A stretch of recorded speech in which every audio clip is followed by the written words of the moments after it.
updated, realistic timelines. And we also really liked that you chose something really creative, was to reroute trucks to make that more of a pedestrian-friendly place to stop in Waverly. So overall, we chose Daniel Lyons.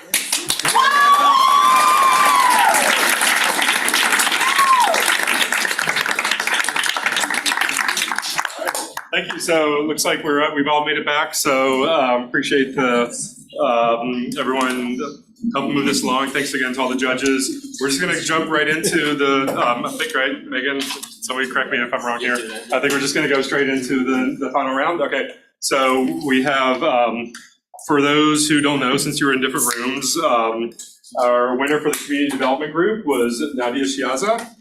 Our winner for the design group, as you just heard, was Daniel Longest. Our winner for the economic development group was Trinity Waldron.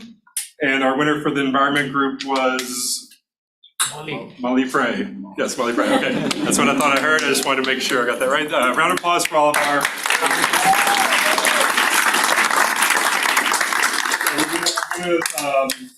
We're gonna go with Nadia first, and then Trinity, since you guys presented first in your respective groups. Yes. Do we need another round of score sheets? Yes. Okay. Great. Should we just have the score sheets behind you? Okay. Okay, and then both, no, let's wait for the judges. Are we on? Microphone now, so.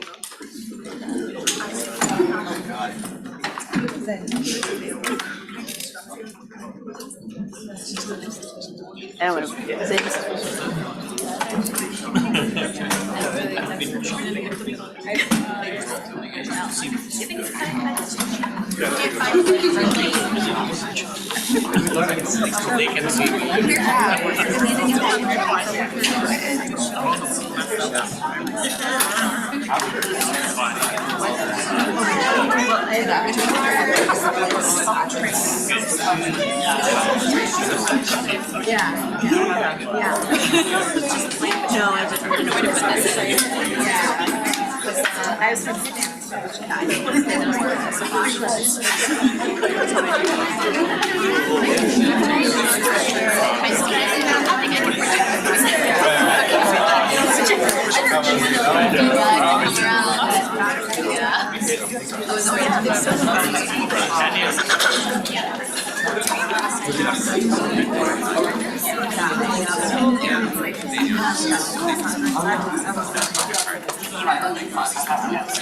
Whenever you're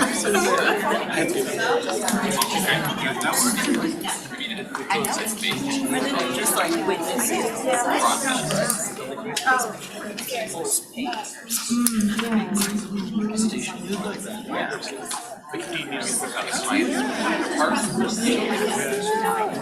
Oh, yeah.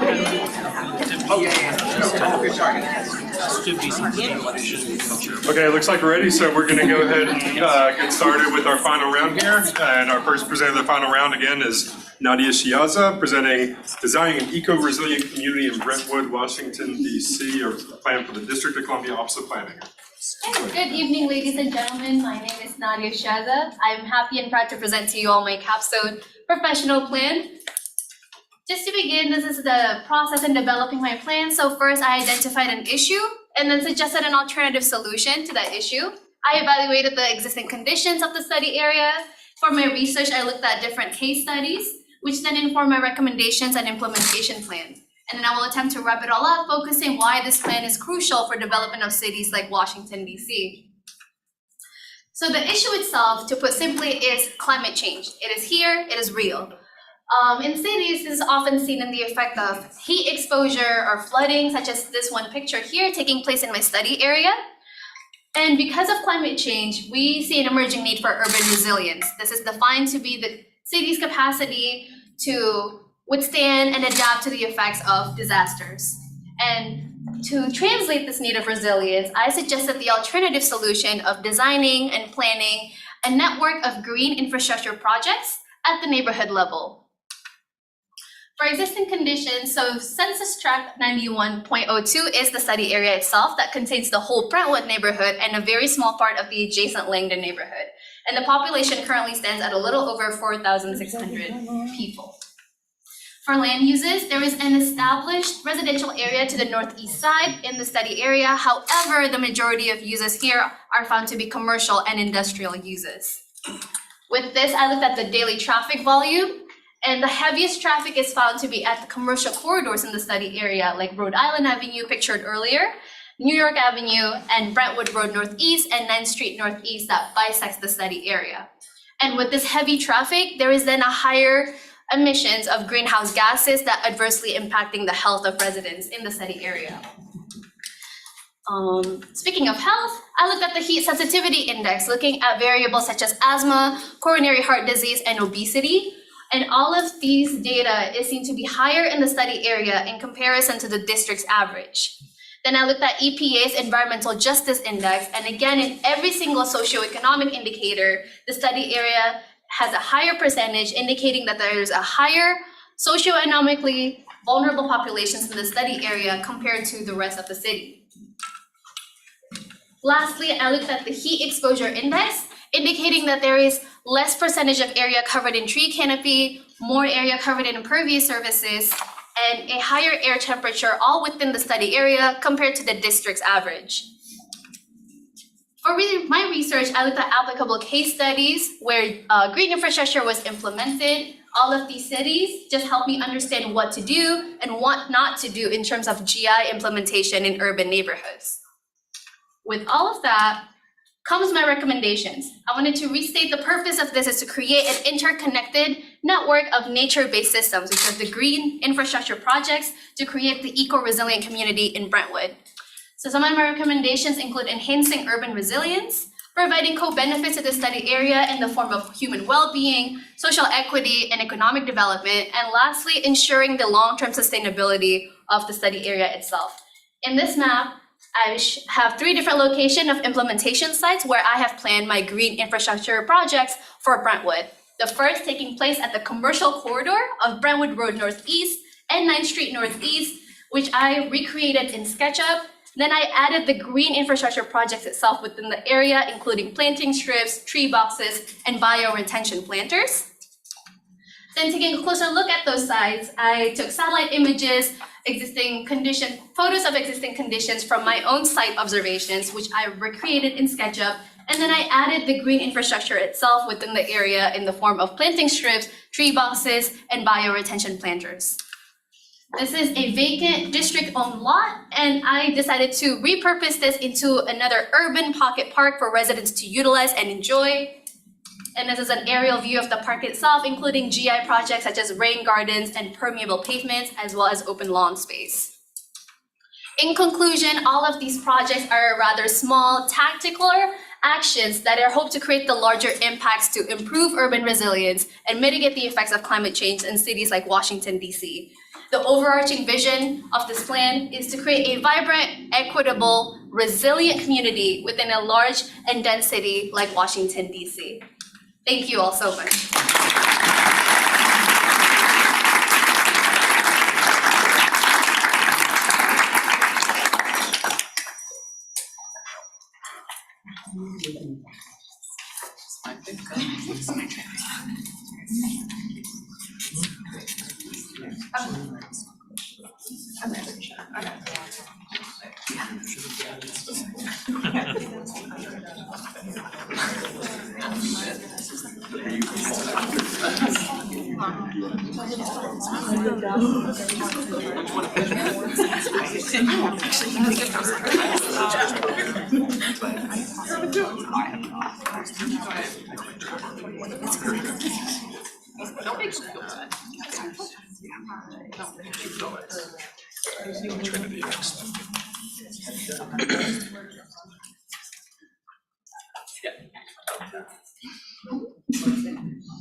Okay, so my wife and I got married just outside of this town here, and a local gentleman at the time said that it sounds like hooray.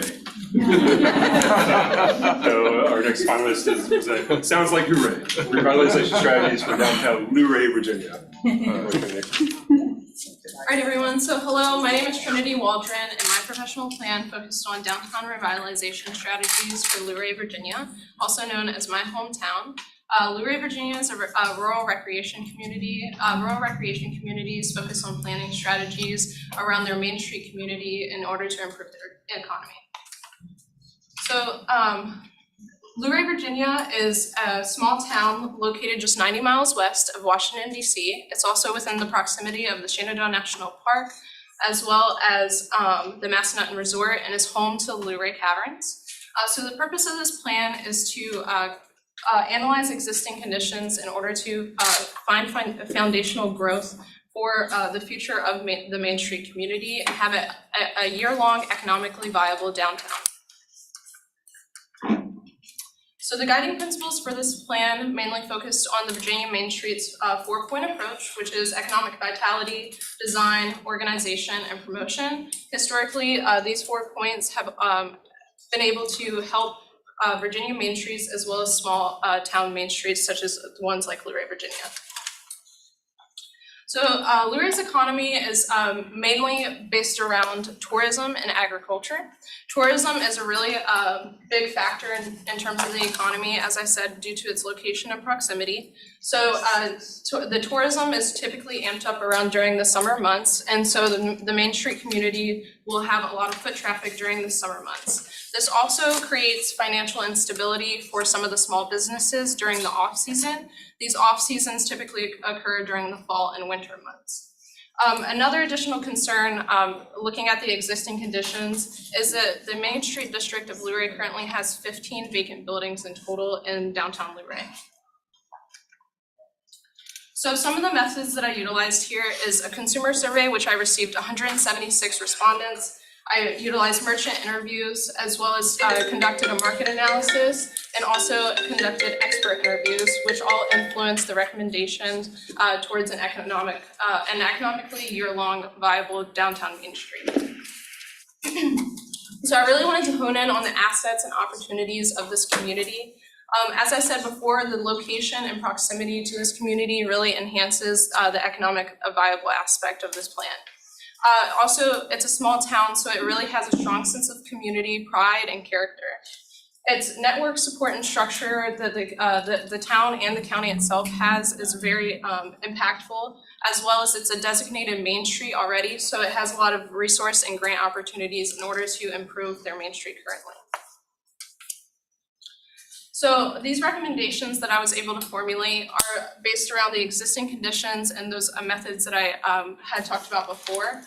And they're also based around the 4-point approach, as I had mentioned. So goal 1 is to encourage new businesses within the downtownscape. Goal 2 is to create an attractive and accessible streetscape. Goal 3 is to foster a sense of space, place, and community expression, as well as creating a structure in local government.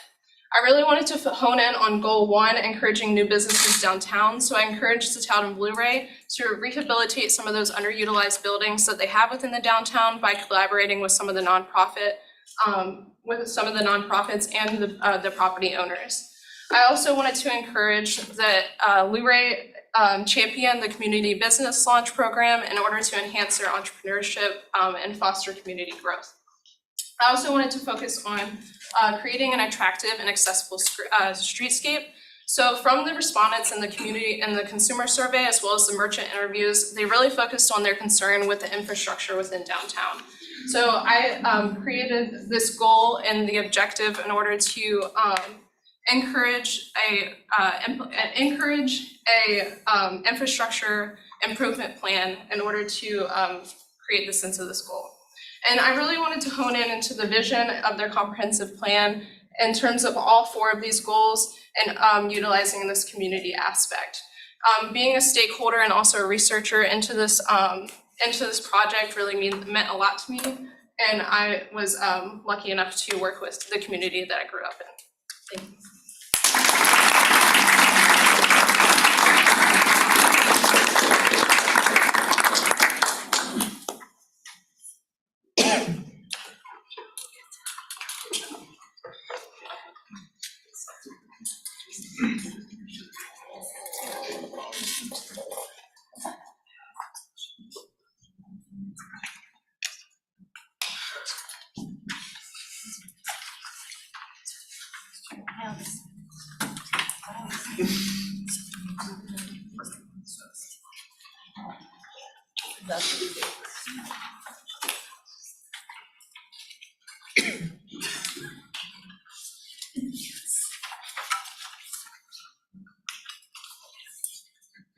So during one of the breaks in the earlier rounds, I said, the first year mercs in the room raise their hand, and there was only like one, because I guess you're all in the other room. So can we try this again? Can all the first year merc students in the room raise their hand?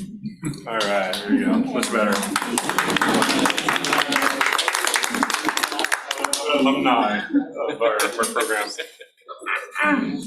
about the same number there, okay, thank you.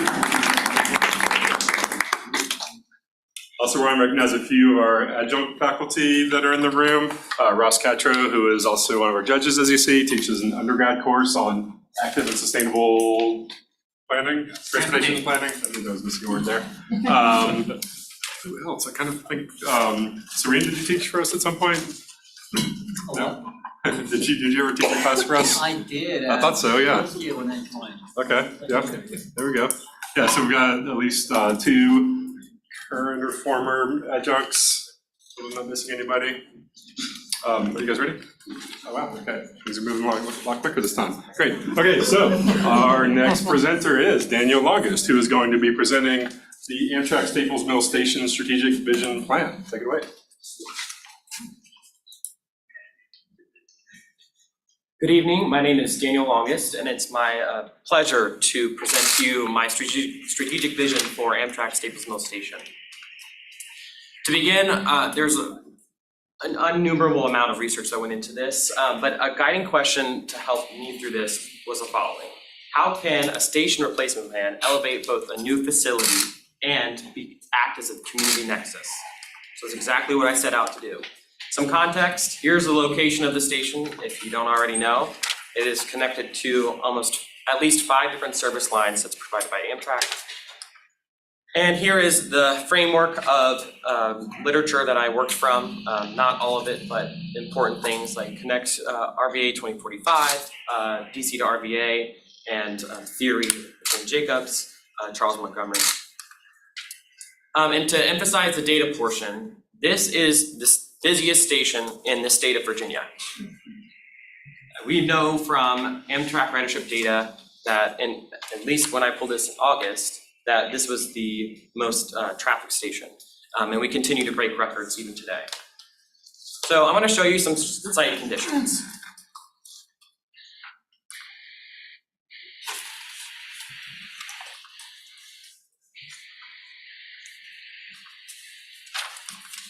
Okay. My approach was regulation informed, and it was data. I needed to know what both VPRA wanted and what the Federal Railroad Administration would allow. And I also needed to know what the activity levels were like. VDOT lists about 20,000 to 30,000 automobile journeys happen in this corridor on a daily basis. So that meant what we would call critical mass of activity. I also had to research the stakeholders involved, and I discovered this siloed planning apparatus, where each of these organizations identify Amtrak Staples Mill as important, but none of them were working together. So my method was to mimic existing success, like these proposals here at Metro Park Station, New Jersey, and Washington Union Station. Both have mixed-use residential developments on them or proposed. And I took one of our very own, very successful multi-use stations, Main Street Station. Those of you know or don't know, this is the train shed that's used for an event space. It's very successful because it's also a station. And then these were my guiding principles. And to highlight one overall, I really focused on using public space as social equity, which leads me to my recommendations. The station needs to be replaced. It's not adequate. But with that, we need to implement a transit-oriented development pattern to the adjacent land use. So here is the current and proposed extent of my idea, the current station and then my idea extent. quite larger. And here is the facility proposal. It's quite large. It includes a train shed that covers at-level boarding, a transit and parking transfer center, and then the station facility itself, and then accompanied by a transit-oriented development neighborhood concept with low to medium intensity residential and commercial and mixed use in the yellow. Green was the residential. And then here's the approximate difference in size on the site. And here is one of the entrances. I focused a lot on sight lines and pathways, and so there are many ways to access this facility. But I wanted it to be a town center. I wanted this to be a civic gathering place. And of course, we have to plan to accommodate regional car travel because this is a regional asset. And while we are moving towards a more multimodal region, we still need to accommodate car storage. And then I also added promenades that are lined with vegetation to separate the public and private realms so that people who lived on this site didn't feel like, people were staring into their windows or they felt unsafe. But also as a barrier for sound and activity noises.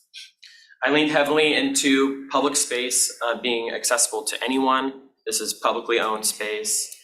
You don't have to pay to get here, so that it enhances the varied primary uses that it's adjacent to. And then also, as a concept, civic art, being tactile in this sense, and then accompanied a regulation freight rail diversion here on the side. And then one of the important things was having a pedestrian bridge, because you can't walk across the tracks, to get to, from this concourse with ample seating, across here to get to the at-level boarding, which is really important for FRA regulations. And to briefly go over my implementation timeline, it's 3-phased. It would take 12 to 15 years, and it would have a multitude of stakeholders involved. So, and to end, what I'll say is now is the time to transform Amtrak Staples Mill.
Terrific. Okay, well, all right, well, I'll say bye. All right, so we're gonna just keep moving right along. So the last presenter for our final group here is Molly Frey, who's gonna present disparate flood outcomes and social vulnerability as a fair housing issue in Norfolk, as some would say. Hi everyone, my name is Molly, and as stated, this is my capstone. It is the disparate flood outcomes and social vulnerability as a fair housing issue in Norfolk, Virginia. Now, what does this mean? Well, flooding and fair housing, they're really interconnected, but they're actually pretty separate when it comes to academia and the professional world. And so my capstone aims to bring together housing and flooding in order to highlight the injustices that exist because of them. So, with my client, Home of Virginia, I developed a plan with the purpose of exploring how social vulnerability and the disparate impacts of floods can be viewed as a fair housing infringement, and this is in the context of Norfolk, Virginia. Now, just to go over a little bit of vocabulary here, social vulnerability describes how vulnerable populations, such as people that are low income or people of color, are more likely to have a negative outcome during the event of a flood. These groups are less able to prepare, react, and recover in the event of a flood. And then fair housing infringements really just describe any of those obstacles to fair housing. Typically, this is thought of as discrimination. But here I'm making the argument that because socially vulnerable groups experience disparate impacts during floods, that this is a novel, unrecognized form of housing discrimination that needs attention. So my research questions are as followed. How can this new definition of the fair housing framework help reveal the challenges that socially vulnerable populations face regarding housing and flooding? And what are the actions that we can take to help remedy these newfound inequalities? So for my methodology, I had two study areas. They're both census tracts in Norfolk, and they're both socially vulnerable, flood prone, and they have major redevelopment projects that are occurring that are trying to solve flooding in these areas. And these areas are predominantly African American and they are low income. And so these two census tracts, the first one is Census Tract 46, this is the Chesterfield Heights area, which has the Ohio Creek Watershed Project. And then we have Census Tract 48, which is the St. Paul's area and the St. Paul Redevelopment Project. And so I conducted descriptive analysis and stakeholder interviews with both experts in housing and flooding to come to my findings. So just to provide a little bit of context, this is FEMA's National Flood Hazard Layer, and this shows us how flood prone these two census tracts are. The blue is the 100-year flood layer and the orange is the 500-year flood layer. And then here we have Norfolk's 1940s redlining map. So here we can see that both census tracts were redlined. And 46, I will say, has a slightly better rating of yellow, but this is still considered unfavorable. And then 48 was redlined as red, which is the worst category. And so as many of you know, redlining maps were created by the government, the HOLC, Homeowners Loan Corporation, in order to designate areas as worthy of investment because they were white. And then areas that were predominantly African American, like these census tracts, were rated hazardous, red and yellow, for unfavorable. And so the issue here is that Census Tract 48 has had a decades-long pattern of segregation and displacement, racialized environmental displacement that is occurring in new forms. And so originally it was segregation, then it was redlining, then it was urban renewal, and now it is St. Paul's Redevelopment Project. And so in my findings, just to highlight the most important one, when it comes to these neighborhood flood projects, there are negative outcomes for socially vulnerable populations when there are no protections for housing in these groups. So what does that mean? Well, each of these redevelopment projects kind of focused on different things. So Census Tract 46, for instance, in the Ohio Creek Watershed Project, did not touch the housing stock, and therefore people were not displaced and there was not disruptions. This was focused on flood resiliency, and this was focused on road improvements and incorporating a park. Census Tract 48, on the other hand, planned to destroy all the public housing and replace it with a mixed-use, mixed-income neighborhood. And in the process of doing this, they're displacing the entire neighborhood. And this brought about a lawsuit. And so the people of St. Paul's sued the city of Norfolk and said that this is a fair housing infringement and that it was racial segregation that pushed these populations into these areas and back out again decade after decade, and that this was what was happening once again. And so there's reparations being made, but it begs the question of how could this be different? How could we create protections in the first place that are not gonna need these reparations? And so that's where my recommendations and my implementation comes from. So really there's a lot of advocating policy here that needs to be done. And particularly, I would love to see a recognition of social vulnerability as an infringement to fair housing through the FHA's Affirmatively Furthering Fair Housing. This is going to require jurisdictions to identify where socially vulnerable populations are and what their impediments are to fair housing. And so in closing, the common thread here is that there's a need to recognize environmental racism and create environmental justice for these injustices. The method of understanding is social vulnerability and fair housing that helps highlight these inequities. And then lastly, my call to action is this is a very novel idea, and this is something that really needs more research. And so in the future, we need more research on the intersections of environmental hazards, social vulnerability, and fair housing. Thank you.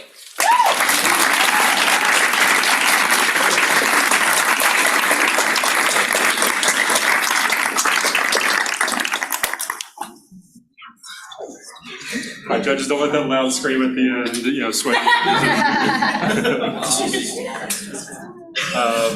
Yeah, so great presentations all around. I'm very impressed. I'm sure you all are as well. As the judges finish their deliberations, I want to make a few more acknowledgements. I want to start by thanking again Dean Gooden for joining us today. I also want to, save your applause for the end. I also want to acknowledge the great work of our Water School communications and events team. David Slafer up here, managed controls. We had Katie Hunn, who really kind of organized this as she does with all of our major school-wide events. Tiffany Murray Robertson, who runs the communication office. So thank you to all of them. Also, we have in the house, we have Dr. Dina Lee Hing, who directs our Graduate Student Services office. So all y'all who think you're graduating, make sure to double check with her team. Make sure you got all your paperwork in order before next weekend. We have Tammy Martin from our recruitment office. And I think that's everyone. I apologize if I'm missing anybody. So thanks again, and let's have a round of applause for all of those folks.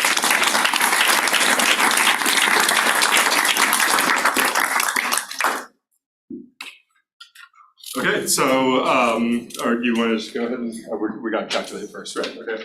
All right, so we're gonna take some time to crunch the numbers here. Jokes! Where are the jokes? I don't know, no, I didn't feel like doing jokes. I tried to get a job at Franklin Government. They said I didn't have enough. Long time no see.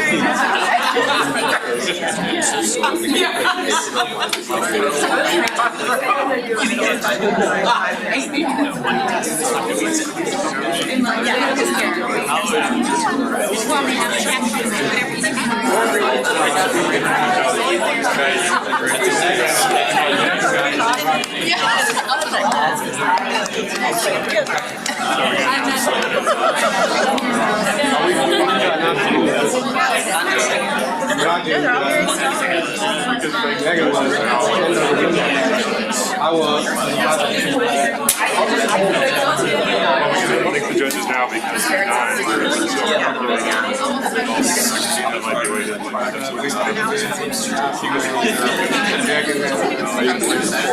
So much more.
Just for the show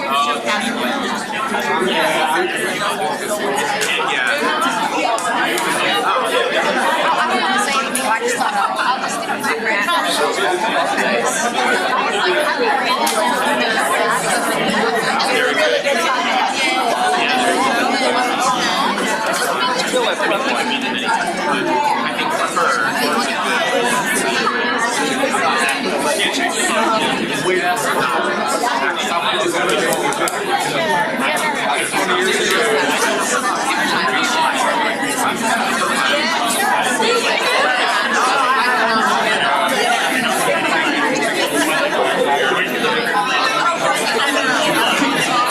Can we go ahead and get the 4 finalists to come back up again?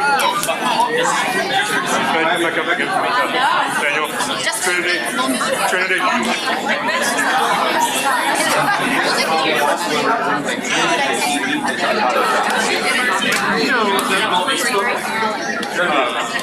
I thought if you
Thank you.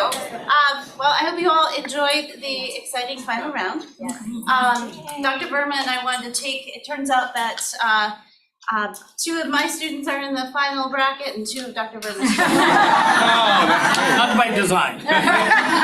So we're gonna take a moment just to say something about the students that we worked closely with, and then we will announce the winners from there. And I'll go ahead and start. First, I'd like to just recognize Trinity Waldron. Trinity has, she was a very eager, and I tell this story a lot. Trinity wanted to do a lot of community engagement, and she did. You saw from her slides.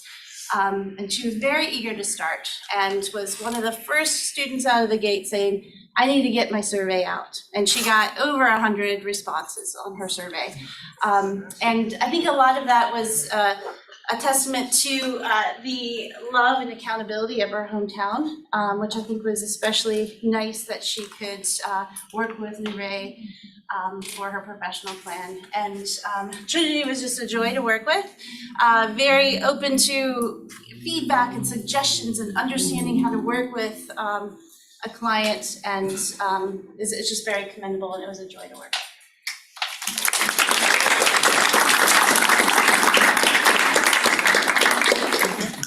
So Molly, as you know, she was talking about flooding and so on. Once in a while, I come across a student who teaches me something really important. Molly is the first. Really, and she's totally punctual, every time on time, every time. I once told a colleague of mine that I hope next year I get a class of 7 Mollys.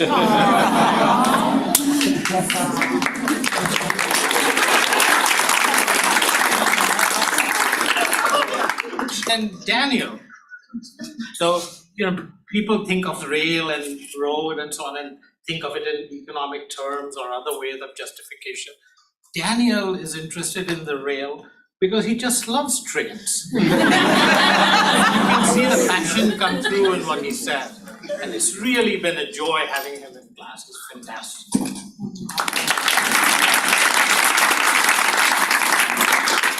Last but not least, Nadia.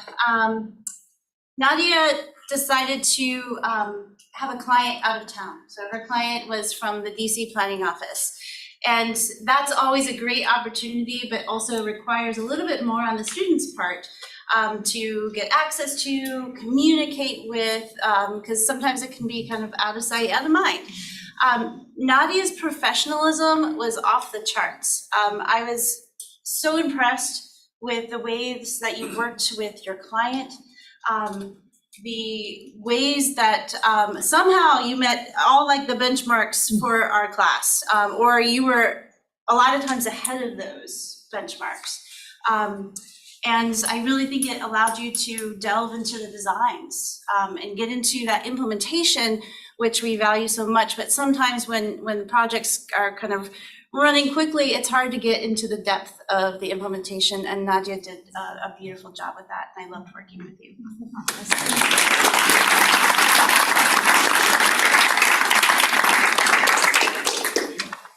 Yes. Okay. So our first finalist award goes to Trinity.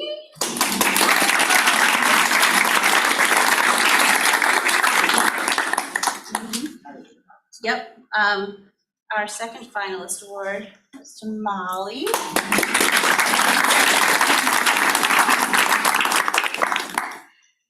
Third finalist to Daniel.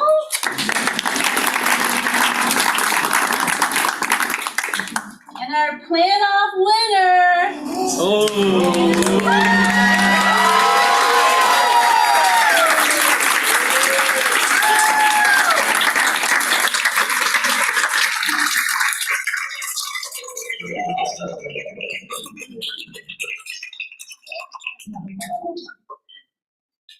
Along with the award, the Plan-Off winner gets a cash award of $250.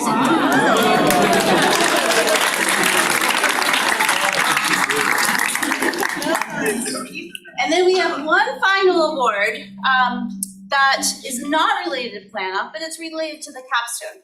So every year we want to recognize students that maybe, they can also win Plan-Off, but students that have written and completed exceptional plans.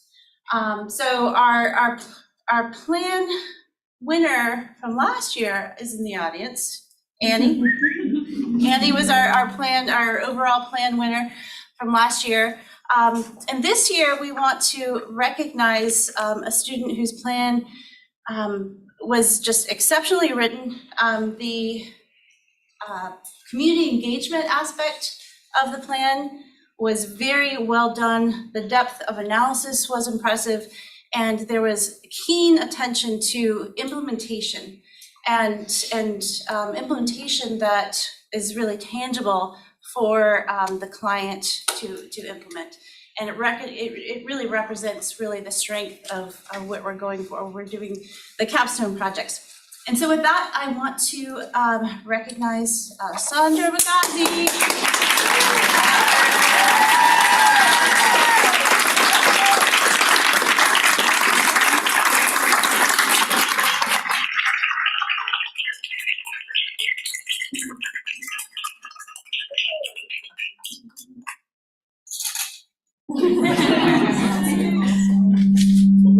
One more hand for all the students.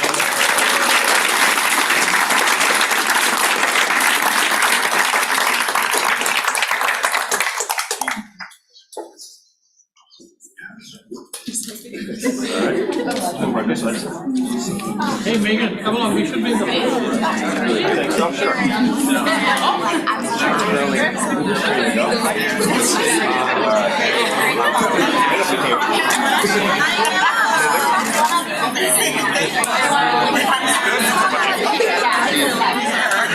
Congratulations